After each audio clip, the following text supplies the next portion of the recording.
CBI మాజీ ఉన్నతాధికారి వివి లక్ష్మీనారాయణ విజయవాడలో శుక్రవారం సాయంత్రం భారత్ మాతాకి జై అని ఒక నినాదం చేశారు.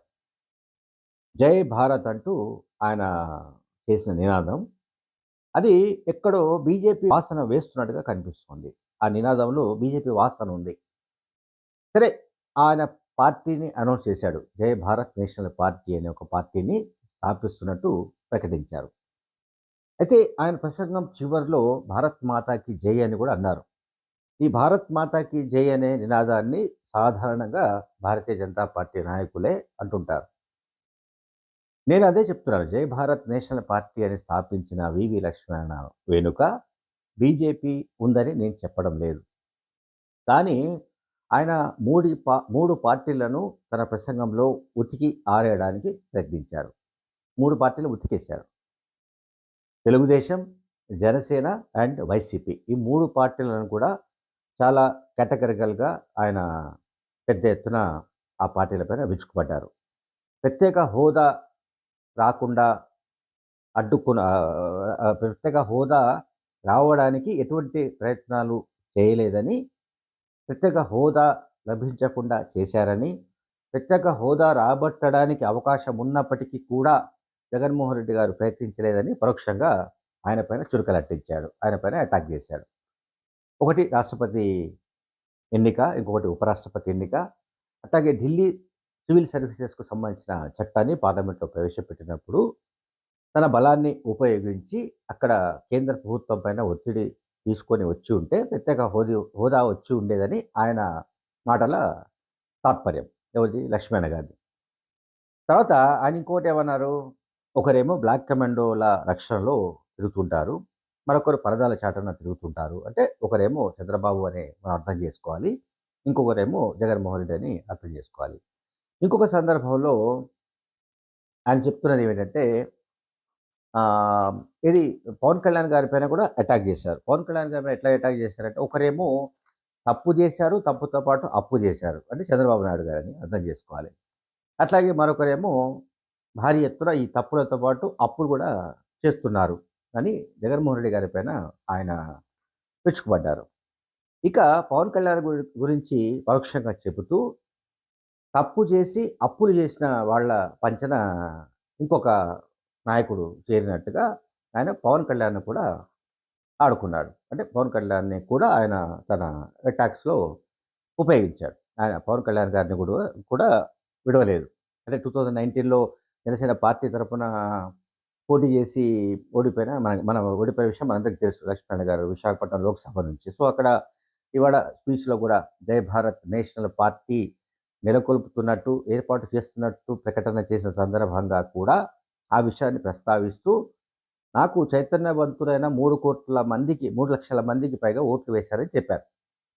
ఇక్కడ నా నా నా ప్రశ్న ఏంటంటే, ఎవరైతే ఆయనకు ఓట్లు వేయలేదో వాళ్ళలో చైతన్యం లేదని అనుకోవాలా? అనేది నా సందేహం. అది మరి లక్ష్మణ్ గారు ఏం చెప్తారో తెలియదు. అంటే తనకు ఓట్లు వేసిన వాళ్ళు మాత్రమే చైతన్యవంతులుగా చెప్పడానికి ఆయన స్పష్టంగా ఇక్కడ ప్రయత్నించారు. సరే, ఈ నిరంకుశ పాలన అంటూ, ఆ తర్వాత అణిచివేత వగైరా విషయాలన్నీ కూడా పడికట్టు పదాలన్నీ కూడా సాధారణంగా ఎవరైతే రిటైర్డ్ ఐఏఎస్, ఐపీఎస్ అధికారులు మాట్లాడుతుంటారో అటువంటి మాటలనే ఆయన మాట్లాడినట్టుగా కనిపిస్తోంది. సరే, కొన్ని విషయాల్లో మాత్రం అన్నా హజారే సిద్ధాంతాలేవో మాట్లాడినట్టుగా కూడా కనిపిస్తోంది. అదేమిటి అంటే, మాకు అర్థబలం లేకపోవచ్చు, అంగబలం లేకపోవచ్చు, కానీ ప్రజల నైతిక బలం ఉందని చెప్తున్నాడాయన. ఈ నైతిక బలం అనేది పుస్తకాల్లో రాస్తే బాగుంటుంది. పత్రికల్లో వ్యాసాలు రాస్తే బాగుంటుంది.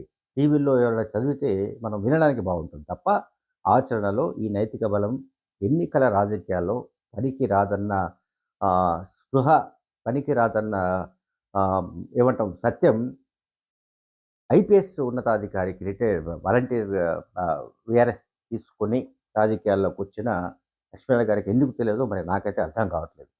తర్వాత ఆయన మాట్లాడిన దాంట్లోనే కాంట్రడిక్టరీ ఉంది. అంటే పరస్పర విరుద్ధమైన అంశాల్ని ఆయన ప్రస్తావించారు. మొట్టమొదటి వాక్యమే ఆయన ప్రసంగంలో ఫస్ట్ మాట ఏంటంటే, ప్రజల సమస్యలు పరిష్కారం కావాలంటే తప్పనిసరిగా రాజ్యాధికారం కావాల్సిందే అని డాక్టర్ బిఆర్ అంబేద్కర్ గారు, భారత రాజ్యాంగం రచించిన అంబేద్కర్ గారు చెప్పిన విషయాన్ని ఆయన ప్రస్తావించారు. రైట్. ఓకే. ఆ మాటకే వస్తే రేపు ఆంధ్రప్రదేశ్ రూపురేఖలు మార్చాలన్నా, ఆంధ్రప్రదేశ్ భవిష్యత్తుకు నిజంగానే దిక్సూచి కావాలన్నా, ఆంధ్రప్రదేశ్ ప్రజల సమస్యల పరిష్కారం కావాలన్నా తప్పనిసరిగా గ్యారంటీగా రాజ్యాధికారం ఉండాల్సిందే. రాజ్యాధికారం రావాల్సిందే. సో, లక్ష్మీనారాయణ గారు పెట్టిన జై భారత్ నేషనల్ పార్టీ రాజ్యాధికారం సాధించే అవకాశాలున్నాయా? అసలు నిజంగా చెప్పుకోవాలనుకుంటే ఆంధ్రప్రదేశ్ పాలిటిక్స్‌లో అసలు జై భారత్ నేషనల్ పార్టీకి ఒక అంటే ఆ పార్టీ ఇమడగలిగిన ఒక వాతావరణం గానీ, ఆ పార్టీ అభివృద్ధి కావడానికి సంబంధించిన ఒక సిట్యుయేషన్ గానీ, లేదా ఆ పార్టీ విస్తరించడానికి సంబంధించిన ఒక ఒక వాతావరణం గానీ, ఆ పార్టీ బలపడి రాజ్యాధికారం దాకా రావడానికి సంబంధించిన వనరులు గానీ, ఆ పార్టీకి ఉన్నాయా? పోనీ 10 ఏళ్ల పాటు ప్రయత్నిస్తే అటువంటి పరిస్థితి వస్తుందా అన్నది చాలా అనుమానమే. ఎందుకంటే మనం ఒక జనసేన లాంటి పార్టీని చూస్తున్నాం. 10 ఏళ్ల తర్వాత కూడా ఆ పార్టీ ఎక్కడ వేసిన గొంగళి అక్కడే ఉన్నట్టుగా ఆ పార్టీ తయారైంది. సరే, వారాహి యాత్రతో కొంత ఆ పార్టీ పుంజుకుంది, గ్రాఫ్ పెరిగింది అని జనసేన పార్టీ నాయకులంతా అంచనా వేసుకుంటున్నారు. సరే, టీడీపీ, జనసేన 2 పార్టీలు కలిసి పొత్తు పెట్టుకోబోతున్నాయి.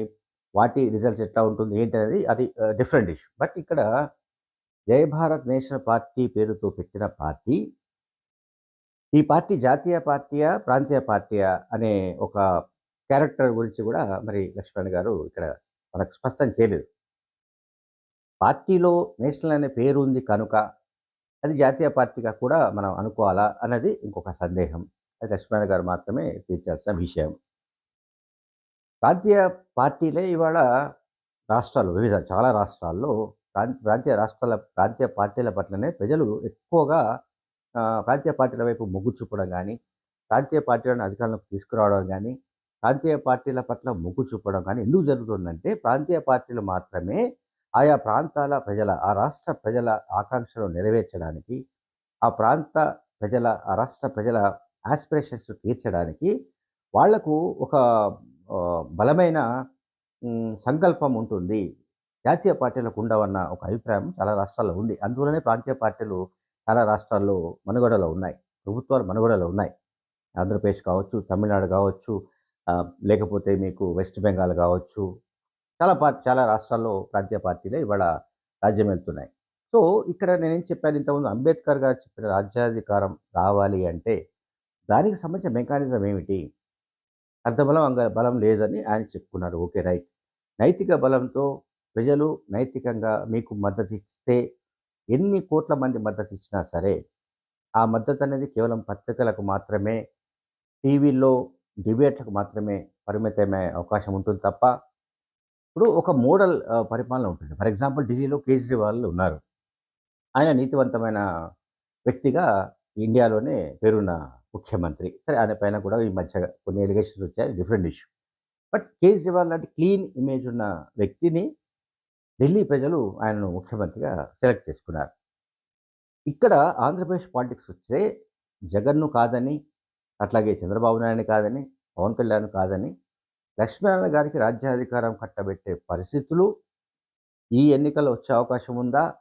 లేక వచ్చే ఎన్నికల్లో అంటే 2034 ఎన్నికల్లో వచ్చే అవకాశం ఉందా? లేక ఆ తర్వాత ఇంకా నెక్స్ట్ ఎలక్షన్స్‌లో వచ్చే అవకాశం ఉందా అనేది మనకు తెలియదు. తర్వాత లక్ష్మీనారాయణ గారు ఇంకొక మాట కూడా చెప్పారు. ఇది పెట్టిన పార్టీ కాదు, పుట్టిన పార్టీ. ప్రజల నుంచి పుట్టిన పార్టీ. అంటే ప్రజల ఆకాంక్షల నుంచి పుట్టిన పార్టీ అని కూడా ఆయన చెప్తున్నారు.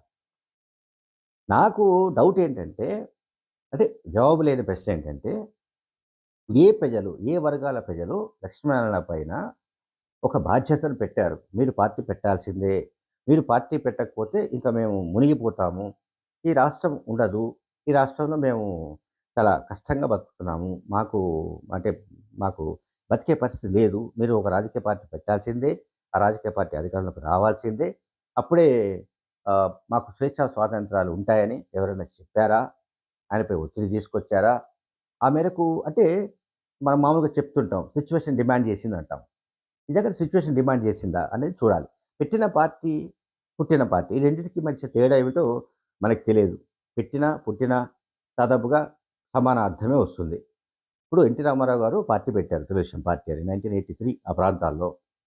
అప్పుడు ఆయన పార్టీ పెట్టాడు. అది కూడా ప్రజల ఆకాంక్షల నుంచి పుట్టిందే. సో, ఎన్టీ రామారావు పార్టీ పెట్టుండొచ్చు. కానీ ప్రజల ఆకాంక్షలున్నాయి అప్పటికే. కాంగ్రెస్ పార్టీ ప్రతి 6 నెలలకు, సంవత్సరానికో ముఖ్యమంత్రిని మార్చడం ఉమ్మడి ఆంధ్రప్రదేశ్‌లో. అటువంటి పరిస్థితిలో కాంగ్రెస్ పార్టీ పట్ల ప్రజల్లో వెగటు పుట్టినప్పుడు ఒక ఖాళీ ఏర్పడిపోయింది. అంటే ఒక వాక్యూమ్ వచ్చేసింది. సో, అక్కడ అప్పుడు ఎన్టీ రామారావు గారు టీడీపీ పార్టీని స్థాపించి 9 నెలల్లో అధికారంలోకి తీసుకురాగలిగారు. అక్కడి నుంచి మనం సీన్ కట్ చేస్తే మళ్ళీ ప్రాంతీయ పార్టీగా ఉప ప్రాంతీయ పార్టీ అనుకుందాం. ఉమ్మడి ఆంధ్రప్రదేశ్‌లో. తెలంగాణ రాష్ట్ర సమితి. సో, కేసీఆర్ పార్టీ పెట్టినప్పుడు కూడా ప్రత్యేక తెలంగాణ ఆకాంక్ష చాలా బలంగా తెలంగాణ ప్రజల్లో ఉంది. కనుక దాన్ని ఆలంబనగా చేసుకొని ఆయన పార్టీని స్థాపించారు. ఆ పార్టీ ప్రజల నుంచి పుట్టిందే. కానీ ఆయన పెట్టారు. టీఆర్ఎస్ అని పెట్టారు. అట్లాగే జగన్‌కు సంబంధించిన విషయం కూడా మనం ఒకసారి మాట్లాడుకుంటే, కాంగ్రెస్ పార్టీ పైన ఆయన తిరుగుబాటు చేసి బయటకొచ్చేసి, ఆయన ఒక పార్టీ పెట్టవలసిన పరిస్థితి వచ్చినప్పుడు ఆయన పార్టీ పెట్టాడు. అది కూడా మరి దివంగత వైఎస్ రాజశేఖర రెడ్డి అభిమానులు లేకపోతే ఆయన నమ్ముకున్న వాళ్ళు చాలామంది ప్రజల ఆకాంక్షల నుంచే ఆ పార్టీ పుట్టిందని నేను అనుకుంటున్నా. మరి పెట్టిన పార్టీ కాదు. ఇది ప్రజల ఆకాంక్షల నుంచి పుట్టింది. ప్రజల తరపున పనిచేస్తుంది. ప్రజల కోసమే పనిచేస్తుంది. ఇవన్నీ కూడా చాలా అంటే ఆదర్శవంతమైన అంటే ఐడియల్ పాలిటిక్స్ అంటాం వీటిని. ఐడియల్ పాలిటిక్స్‌కి మన ఇండియన్ పాలిటిక్స్‌లో నాకు తెలిసి ఎక్కడ కూడా చోటు లేదనేది చరిత్ర అంతా చెబుతోంది. లక్ష్మీనారాయణ గారికున్న ధైర్యం ఏమిటో, మరి ఏ రకంగా ఆయన ఈ పార్టీని ముందుకు తీసుకువెళ్ళాలనుకుంటున్నారో, ఆయన వెనుక ఏ ఏ ఫోర్సెస్ పనిచేసే అవకాశం ఉందో మనకు తెలీదు. ఎందుకంటే నేను ముందే చెప్తున్నాను. ఆంధ్రప్రదేశ్ పాలిటిక్స్‌లో వాక్యూమ్ లేదు. వాక్యూమ్ సృష్టించుకొని ఆయన ఒక పార్టీని స్థాపించినా కూడా, సరే ఆయన చెప్పినట్టుగా ఇది ప్రజల ఆకాంక్షల నుంచే పుట్టిన పార్టీ అయినప్పటికీ కూడా వీరు వైసీపీకి, జనసేన పార్టీకి, తెలుగుదేశం పార్టీకి ఈ పార్టీలు కాకుండా ఒక ప్రత్యామ్నాయ పార్టీగా ఎదగాలి. ఎదగవలసి ఉంటుంది. ప్రత్యామ్నాయ రాజకీయ శక్తిగా అవతరించడానికి ఎంత కాలం పడుతుంది? ఎంత సమయం పడుతుందన్నది కూడా ఆహ్, చాలా క్రిటికల్ ఇష్యూ. అంత ఈజీగా చెప్పడానికి మనకేమి లేదు. ఇప్పుడు ఆహ్, ఆంధ్రప్రదేశ్‌లో ప్రజలకు సెక్యూరిటీ లేదనే విషయం కూడా ఆయన మాట్లాడాడు. సురక్షితమైన వ్యవస్థ ఉండాలి. అటువంటి దాని గురించి చేస్తామని చెప్పాడు. గుజరాత్ కంటే దీన్ని అధిగమించాలని చూశాడు. సో, ప్రధానంగా నిరుద్యోగం గురించి ఆయన బాగా స్ట్రెస్ చేశారు. అంటే నిరుద్యోగము, యువత ఈ 2 అంశాలను ఆయన ప్రత్యేకంగా ప్రస్తావిస్తూ జయభారత్ పార్టీ నిరుద్యోగుల ఆకాంక్షలు తీరుస్తుంది. జయభారత్ పార్టీ ఉపాధి అవకాశాలను పెంచుతుంది.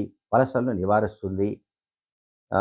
నిరుద్యోగ యువత బెంగుళూరుకు, హైదరాబాద్‌కు పోకుండా ఇక్కడే ఉండేటట్టుగా గ్రామీణ ప్రాంతాల్లోనే వ్యవసాయ ఆధారిత పరిశ్రమలు నెలకొల్పుతుంది. ఇవన్నీ కూడా చెప్పారు. ఇవన్నీ బాగానే ఉన్నాయి. ఐడియల్ పాలిటిక్స్ ఇవన్నీ కూడా ఆయన చెప్పిన వాటన్నిటికి దేన్ని మనం కాదనడానికి లేదు. సమస్య అంతా ఎక్కడంటే మళ్ళీ అంబేద్కర్ దగ్గరికొచ్చి ఆగుతుందది. బిఆర్ అంబేద్కర్ గారు చెప్పింది, అట్లాగే లక్ష్మీనారాయణ గారు ఈ పార్టీ ప్రకటన సందర్భంగా చెప్పిందనే నేను మళ్ళీ చెప్తున్నాను. రాజ్యాధికారం రాకపోతే ప్రజల సమస్యని పరిష్కరించడానికి సంబంధించిన ఒక అధికారం అనేది ఉండదు. సో, లక్ష్మీనారాయణ గారికున్న మరి ఆహ్, ఆయనకున్న ఆలోచనలేమిటో, ఆయనకున్న సాహసమేంటో, ఈ టైంలో అంటే అసెంబ్లీ ఎన్నికలు ఆంధ్రప్రదేశ్‌లో ఇంకొక 2 నెలల్లో జరగబోతుండగా ఈ పార్టీని స్థాపించవలసిన అవసరం ఏమిటో అనేది మనకు తెలియదు. Thank you.